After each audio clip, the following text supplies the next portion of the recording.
Hey, good morning, everyone. Welcome. Ooh. Okay, seems nice and echoing.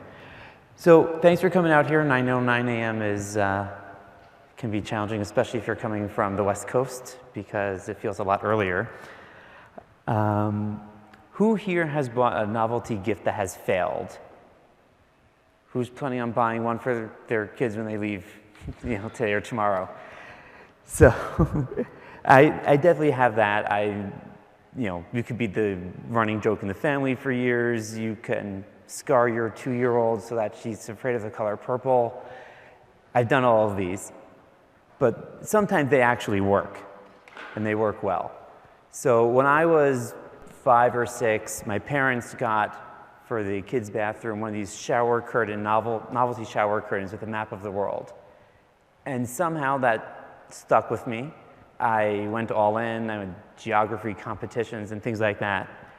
And I really realized, years and years later, when I was in college, I actually decided to hack myself and made that into, hey, I can appreciate art, because all it really is just like another map. And the thing with maps is you can stare at them forever, and there's more detail, there's more data, and you'll never run out. And that is really what we have here. So in Office 365, there's a huge slew of services, and there we go. And really what we have here is along with the different online services, you introduce a whole lot of risk, right? There's security risks you're used to on premises. You have compliance solutions where you could lose intellectual property, you could lose customer data. You have requirements about retention, around deletion, about who has access to things. And it's a known problem. You know how to do this on premises. You probably have some solutions for it already. And then when you move to the cloud, what do you do when you don't control the actual hardware, you don't control the network, the applications? And then just to top it off, productivity requires collaboration within your company, outside your company, everywhere. And if you can lock it down, but then you're going to get shadow IT and people are going to go do what they need to do to get their work done. And so you've now increased your attack surface, and you have all these different people, vendors, external parties, malicious insiders. We've heard all the different examples for all those different hacks from Target, Sony, NSA. We've seen those everywhere. And we hear from customers over and over again, how are we going to be secure in the cloud? What are we going to do? How do we plug our existing solutions in to the cloud?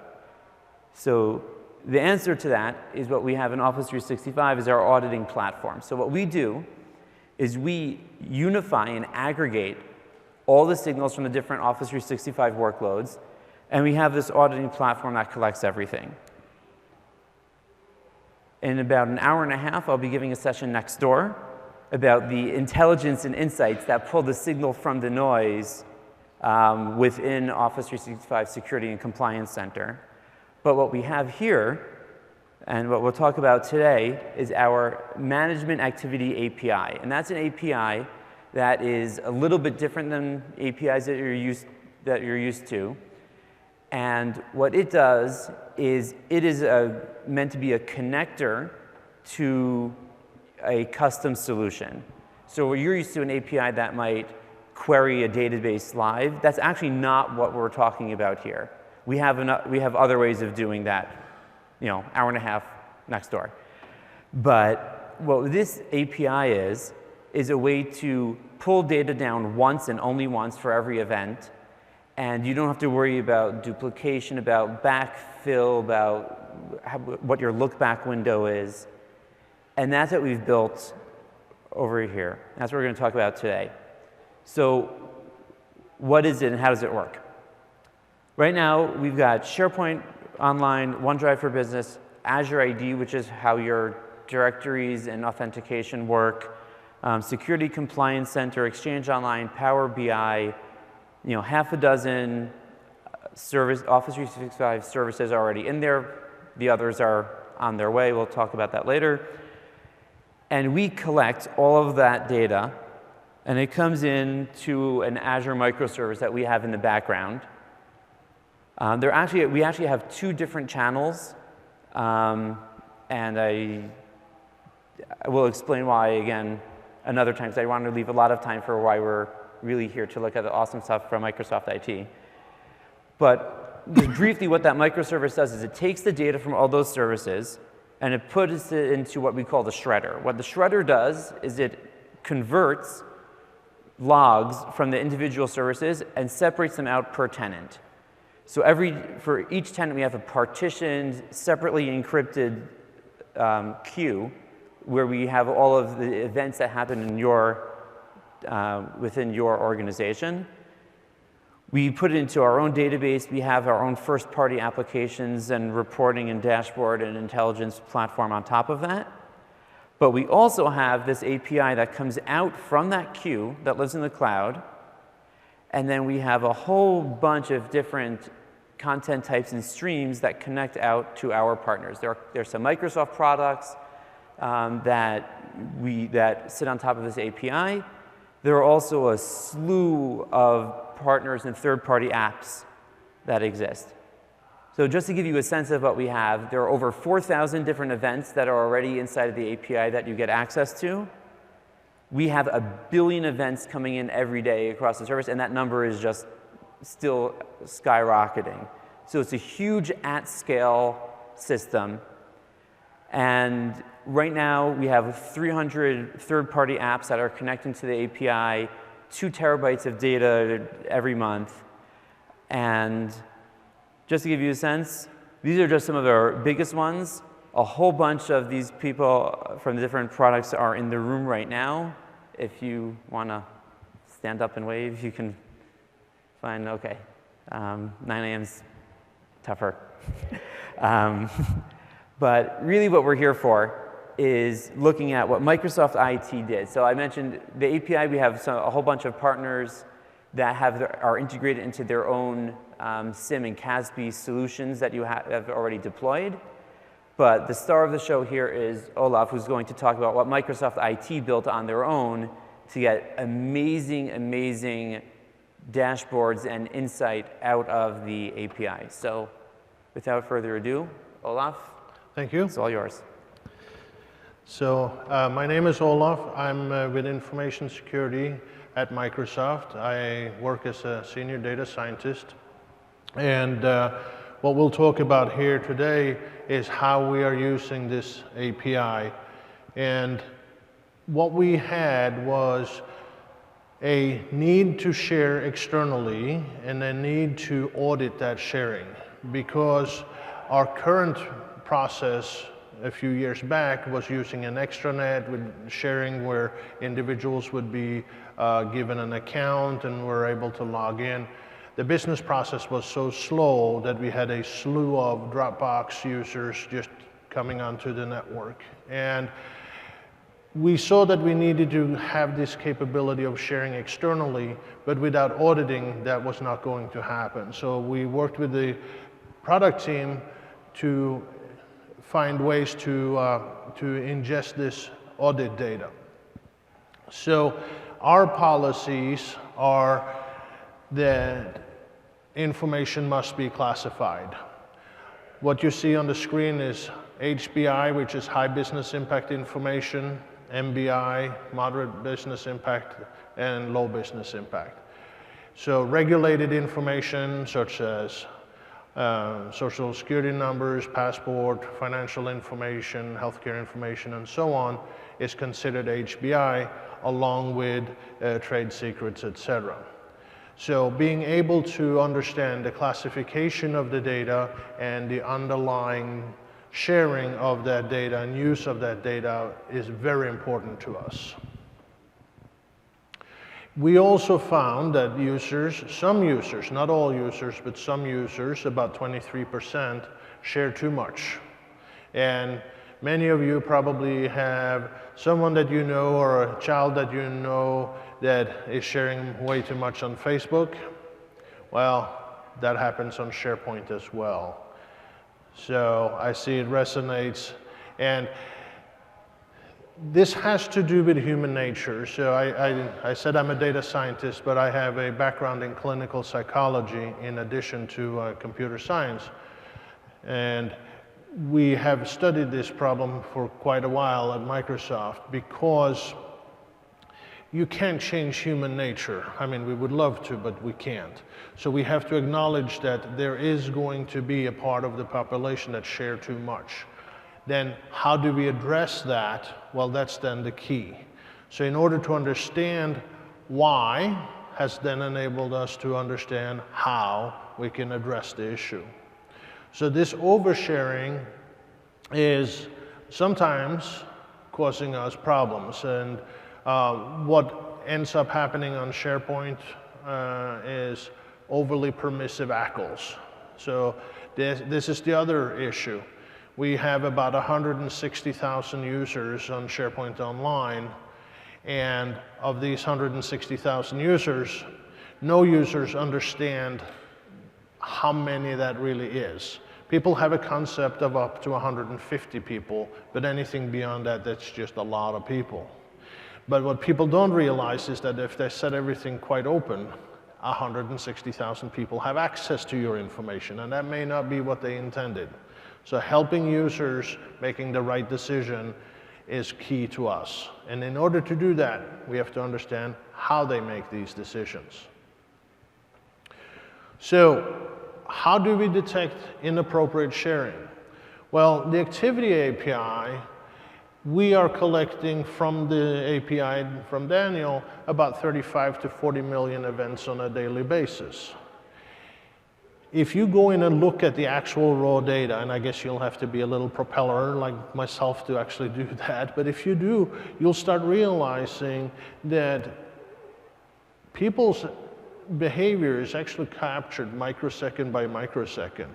You can see the Word document as it gets created, uploaded, etc., whom it's shared with. You can see how it goes from colleague to colleague and then up to a boss, for example. There's a whole set of data here that makes it becoming the quantified self, just starting to look at this data. So what it allows us to do is to see who shares what data, when, and also how. And we get to know where it's shared in the world, we get to know whom it's shared with, and that has helped us gain business insights that has truly reduced our risk significantly, and we'll talk about that in a minute. The key issue, though, is that if individuals overshare regulated information, you're in trouble. Or if they overshare IP or trade secret, you're in trouble. And this is our issue as well. And now DLP is really good at finding regulated data, not always as good at finding IP. So again, this is where the Activity API can help you make some of these inferences. Now, the other issue is we also have some users that create business processes. And then to make this business process useful for others as they implement it, they may embed a username and password into the business process document. So we actually have found that this was a big problem for us. People uploaded documents onto SharePoint that contain usernames and passwords. Well, that's not a good thing. And it's especially not a good thing if it's shared with 160,000 people. That is no longer a secret. So the key thing about this behavior, we would not have been able to understand all of this if we hadn't had this capability of using machine learning to identify these kinds of issues and identify how this is occurring. So we're actually able to identify this and remediate it. So big data and data science. So as I said, we import about 25 to 30 million records daily. It's increasing as we speak. Now, I see we have a problem here. We do not have 43% classified as HBI. We have 4.3% classified as high business. So there's a typo here in this deck. So more than 90% is not as concerning to us. The most concerning data, the 4.3%, is what we really care about. Now, here's where we are using the Activity API plus our labeling. We are now able to extract what's happening to the highly sensitive data rather than having to worry about every document that's on SharePoint. So having this understanding of what is high business impact, where it's at, and who's using it is what enables this type of analytics. Now, what we also did analyze, we analyzed 11 million sharing or 11 million classification decisions, and of those, only 2.3% ever revisit their classification decision, and that's usually because we prompt them. We have a process in place that looks at whether they have a proper classification or not, and if not, then we request that they fix the classification issue. If they don't, they get 3 notifications. If they don't fix it by then, we actually remove their access. We take away their SharePoint site. But the key thing is, people do not go back and look at their decisions after they make it. And the implications for you is that whatever they have made as a decision for that site, for that document, stays for the remainder of the time as long as that site or document is up. So this is also how you get drift over time. Someone thinks that, well, this isn't so very sensitive, so we'll just have an open access on it. And then over time, sensitive information gets added to it. If you don't have a process of capturing that, then it will stay open for the remainder of the time. Now, as you can see, we also request that our users review and remove access for external users. Again, when we look at the data, people don't do it. So we are also looking at, should we change our policy in this space? Should we look at forcing users to actually add these users back, these external users back in, rather than just having them confirm that they should be there? Because as we can see, unless you're prompted to do an action, inaction is what we see. So this is human nature. If you don't have to worry about it, you're not going to worry about it, unless you're an anxious person, that is. Most people aren't. Now, we did identify this issue on high business impact information being shared externally, and because of that, we did apply a new policy which reduced our improper sharing by 100% and actually reduced the overall sharing by 80%. So how do we get there? If you take an activity API, you get that 20 to 30 million events on a daily basis. Well, that's too much for a human to read. But what it allows us to do is to do statistical analysis on it, using machine learning, using statistical software such as R, if you're familiar with Microsoft's R server, for example. So you can build graphs of how people share and whom they share with. So we do this analysis. We have done it on HBI. We built our models there. We also done it on MBI and built models there. We don't care about low business impact, so there's no point in building a model for that. But the key thing is, the activity API is big data for us. It's not huge. We have another data source where we collect about 7 billion events on a daily basis, which is on our Windows devices and servers. But the key thing is, that's machine-generated events. A lot of that is noise. In SharePoint Online Activity API, except for one node, which is noisy. Everything here is an actual behavior by a user.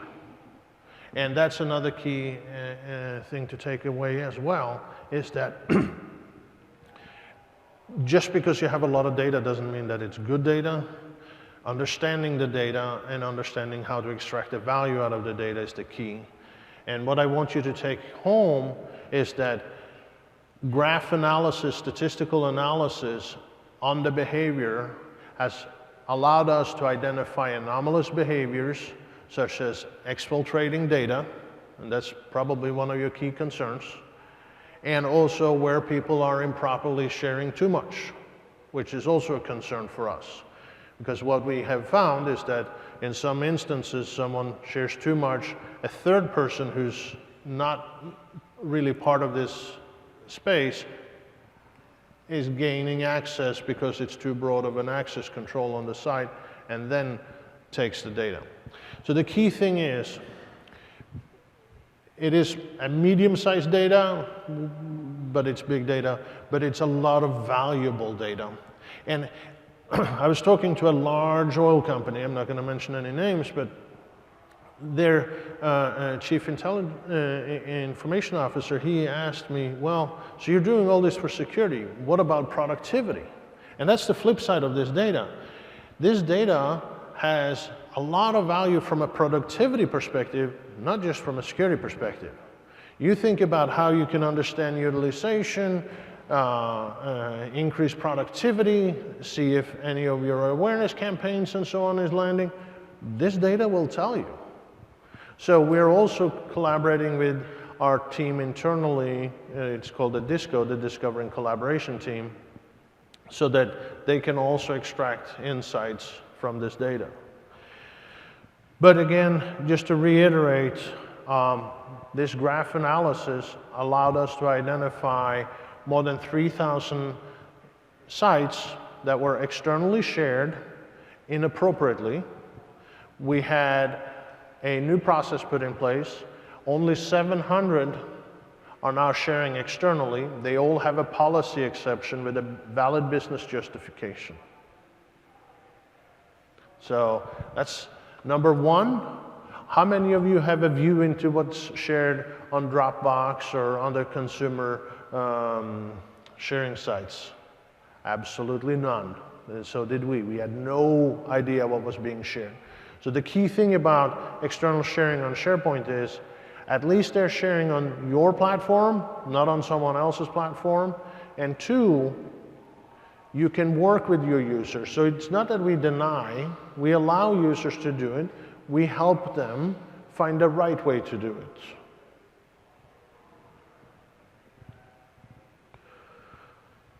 So unfortunately, we have two-factor authentication applied, so I won't be able to show the Power BI dashboard that we have. But we have built a set of dashboards for our senior executives so they can see what trends we have, how many sites we have, and what the trends are going up, going down, etc.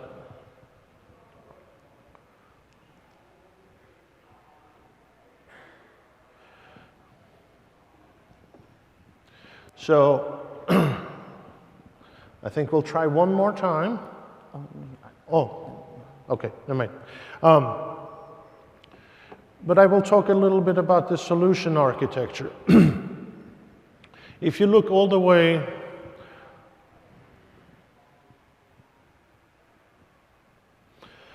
to the governance solution, so you guys see the mirror of what I see. So we have a governance solution that we built internally in IT, and this code is available on GitHub. So if you want to have a classification scheme and a governance solution on this, on your site, you can do this. So we take the data from the auto sites. This is where we understand who the site owners are. It's how we understand what the classification is. We also understand the compliance of that site.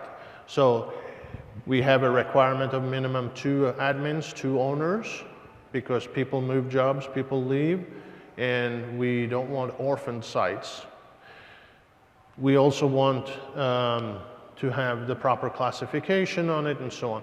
And we actually put a banner on the site if it's not compliant, so everyone that goes to that site gets to see that people are non-compliant.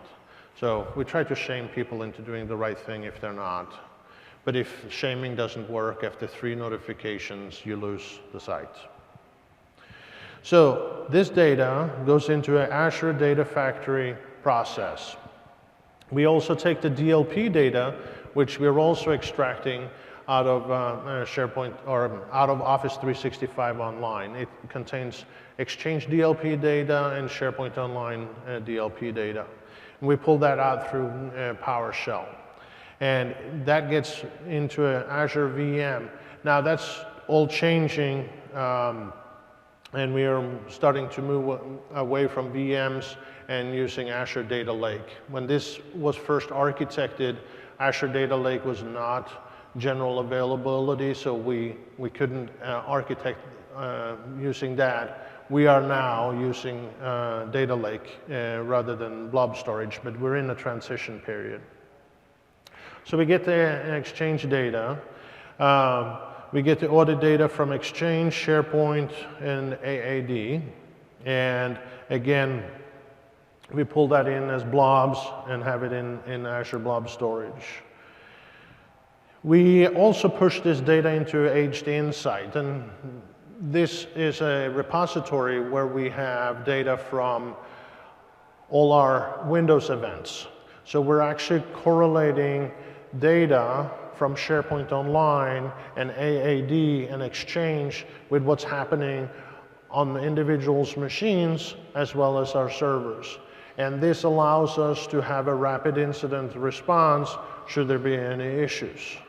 So now this hDInsight instance will probably at some point in the future also be transformed into Azure Data Lake. Now, in order to do our statistical analysis, you have a couple of choices. We use R, that's what our team has chosen to use. You could just as easily use Python. Or in Azure Machine Learning, you can literally build models by drag and drop. So there's many ways to build the analysis for your security analytics as well as operational analytics. Now, you can use R within Azure Machine Learning as well. So I don't know how familiar you are with big data and machine learning. The key thing here is that there's a full stack from Microsoft available to do some really, really in-depth analytics. And with SQL Server 2016, R is built in. So if you have data in SQL Server that you want to do analysis on, you can do that with R. And we extract data from hDInsight, which is Hadoop, as well as outside of Data Lake, or from the Data Lake into SQL Server, and then do analysis there, or we do analysis on top of the raw data. The problem with doing analysis on top of the raw data for our billions of events is that it takes a long time. So there's all trade-offs that you have to consider. So the final part about this architecture is what you can see on the bottom. We are able to take all of these events and generate information into a dashboard that allows our business to make a decision. So the best example is, of course, the decision to change our policy to address the oversharing that we saw. It also allows us to have a conversation with the service owner in regards to what we need to see in the platform itself. So when you look at the governance solution that we built, that's based on that conversation back and forth. And I will say that that is really the key. We collaborate very closely with the service provider inside of IT that is responsible for the content delivery and the management of our cloud services. Without that collaboration, we would not be as successful as we are today. We would not be where we're at today. I pulled up the screenshots if you want to go through some Yes. screenshots. Okay.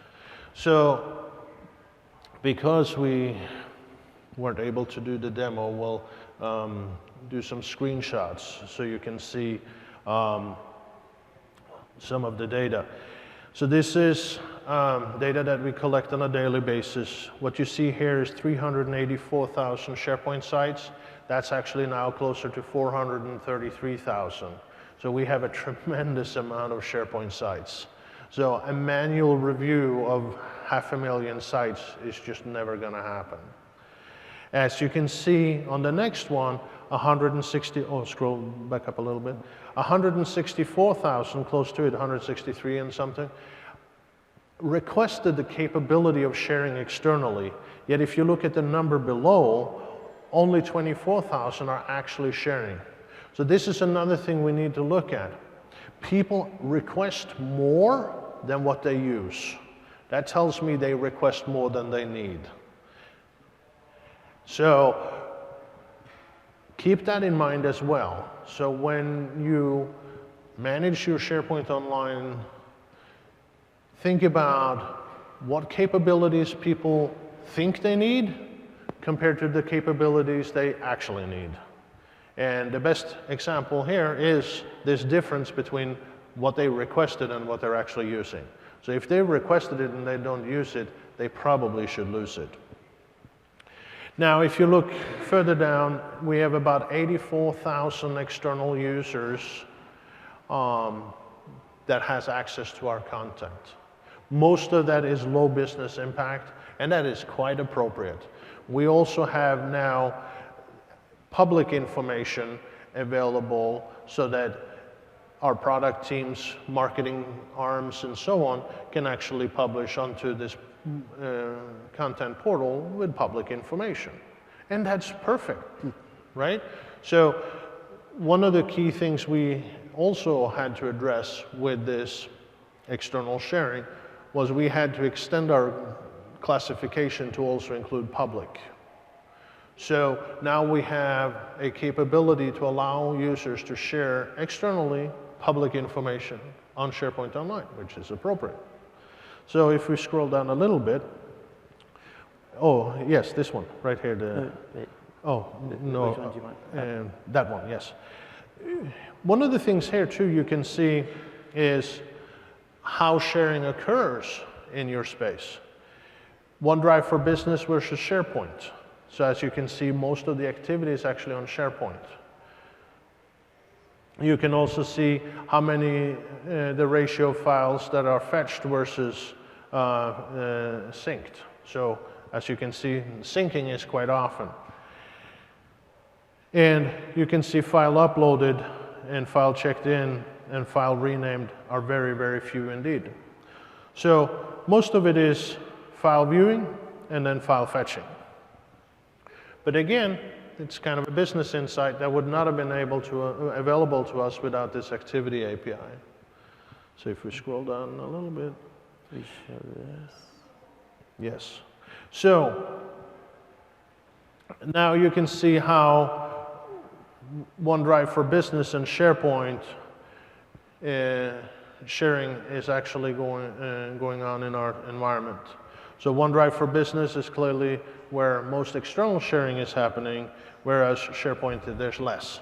So again, you can see there's more sharing on SharePoint, but less external sharing.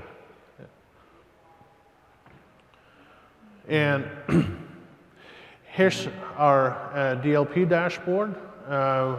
What it allows us to do is to see how many documents are being captured, how many of them are in SharePoint Online versus OneDrive for Business. As you can see, most of them are inappropriately stored in a OneDrive for Business rather than on SharePoint where they're supposed to be. And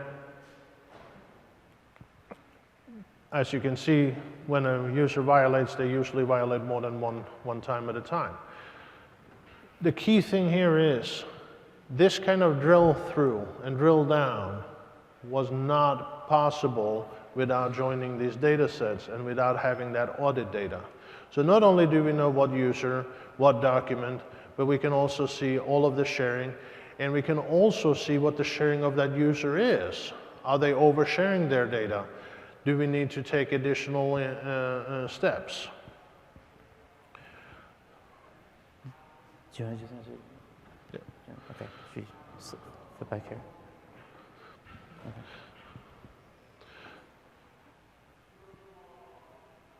So the key thing is, healthy collaboration is what you want. It's what drives productivity, it's what drives profit.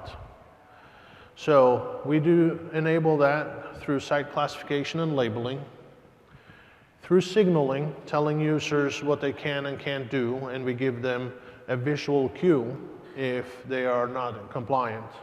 And we provide training programs so that users know how to apply rights management services if it's regulated data and it must be encrypted, how to properly set their ACWLs, and what proper sharing looks like, and to provide us with a valid business justification if they need to share highly sensitive business information outside the company.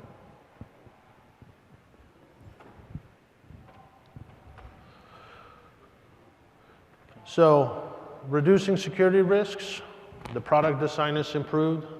Really appreciative of what the product team has done for us. This API is a wonderful capability that we didn't have in the past.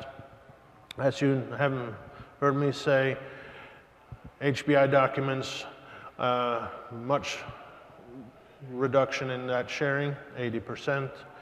And our executives make informed decisions, changes to policy, etc. And the data securities are based on actual data. So it's no longer what I think as a security professional, it's what the data tells us. So we are now a data-driven security organization that looks at data and data intelligence products rather than being in the former way where we would say this is not good because we think it's not good. Now we can say this is not good because here's the numbers. Or sometimes our assumptions are proven wrong too. And that's okay too. So analytics, policy, and behavior, because we're now data-driven, allows us to have analytics inform policy, policy informs behavior, and then behavior informs analytics. So in other words, it is now an iterative cycle. We notice a problem or we notice an opportunity, we address it, we can then immediately see if we're successful in addressing the issue.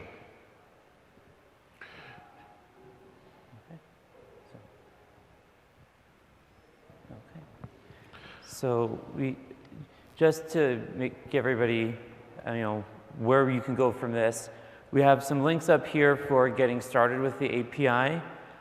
We've also have the case study itself that we just walked through is published as well, and we're working with legal to actually publish the source code for this project as well, so that you could actually take it and apply it to your own organization to get the same types of dashboards. In terms of where we're moving next on the API, Yammer, Skype for Business, SharePoint on-premises data, not just SharePoint Online, but actually pushing up so you have all of your SharePoint audit data in one place. And Sway is also coming on board. So that's where we're moving to get out to fan out to all the Office 365 workloads. There are some related sessions. Some of them even actually haven't happened yet. This is what happens on Thursday. But there are a couple. I'll be speaking next door in about an hour about how we're applying the intelligence within Office 365 and the alerts and insights that you can get from that. And there's also advanced security management later today. And then with that, we've got 5 minutes. If there are any questions, about the API and roadmap, about the solution from MSIT, we'd love to hear them and help you out. Yes, sir. So I think using an activity API to generate dashboards that show activity over time is great. Sometimes those dashboards, you want to slice them through system state data. So the example was, does this site have any external sharing or not? It's sort of a binary state, right? So where are you getting your data source to make those system state characteristics so that you can sort of categorize your, because you're not going to get it from activity data. So that's the analytics that we do. So we take the raw data from the API, and then we have the ETL process and the analytics process that builds on top of the raw data from the API that allows us to get those pivots. And so you're maintaining the system state of a sort of discerned system state in some other repository? At a metadata level. Okay, all right, we'll talk about that. Yeah.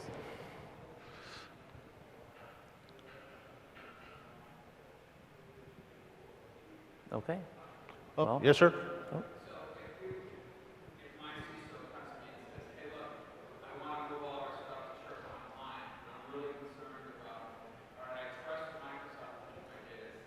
Uh-huh. But now I'm concerned about getting to the data state in there and getting the data state without, and what do I do to complement what they're doing? This looks like that kind of thing. Mm-hmm. Are there any other specific action steps we recommend? So when I've spoken to large enterprise customers, they have exactly your view on it, which is this allows for that additional insight.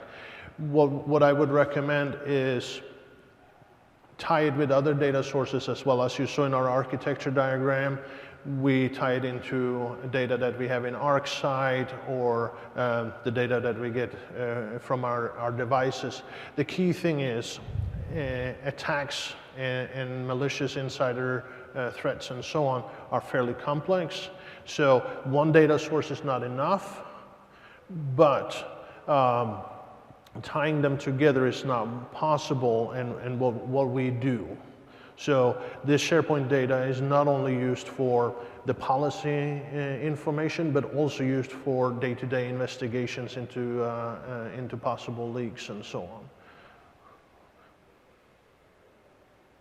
So from a perspective of the CISO, our CISO, my CISO, he didn't want external sharing. He was very, very much against it. But then when we looked at the numbers of Dropbox sharing where we had no information, then we came to this agreement that with the auditing and doing the proper analytics on top of it, we actually mitigated more with allowing it than not allowing it. So we're more secure now in SharePoint Online than we were on SharePoint on-premise.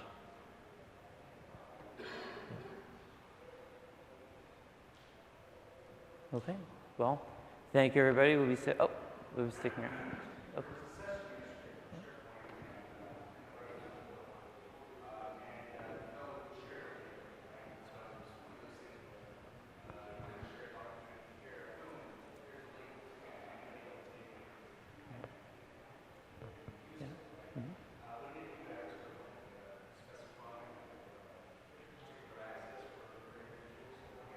So, so just to repeat the question, there was in a session yesterday, somebody showed in SharePoint the ability to have a simple link that gives anybody access to a document.